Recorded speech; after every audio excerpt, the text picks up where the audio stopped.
Hi guys, চাওক সচিব ভাই আৰু মই চাওক পথাৰতে ভাত খাই আছোঁ, মানে পিকনিক খাই আছোঁ। কাৰণ আমাৰ ডিউটি টাইম হৈছিলে ন, আমি পথাৰতে কাম কৰিব লাগে। সেইবাবে আমাৰ মানে ভোকো লাগি আছিলে। সেইবাবে আমি অলপ মানে ভাতটো মানে বেলেগ জেগাত নগৈ পিনি আজি ইয়াতে পথাৰতে খাই দিলোঁ। কালি খাইছিলোঁ এই চিলনীবাৰী ষ্টেচন দেখিছোঁ, এইটো দেখিছোঁ ন প্লেটফৰ্মটো, তাত খাইছিলোঁগৈ। আজি কিন্তু আমি পথাৰতে খাই দিলোঁ, উপায় নাই আৰু। আমি ঘূৰি থাকিব নোৱাৰোঁ আৰু, বেছি ঘূৰিলে মানে ভৰি চৰি বিষাই যায়। সেইবাবে আজি মই ইয়াতে আমি খাই দিলোঁ দেই। বেয়া চেয়া নাপাব আকৌ, আৰু লোভ নকৰিব আকৌ দেই। আমি খাই আছোঁ আকৌ। Bye bye. আৰু এইটো হৈছে আচাৰ।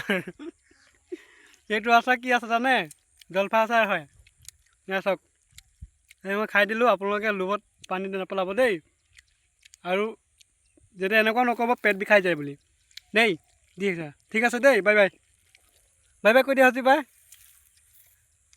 Like comment share subscribe follow'. Okay. সচিব ভাই যি ক'লে আপোনালোকে তো বুজি পালে চাগে। ঠিক আছে, বাই বাই।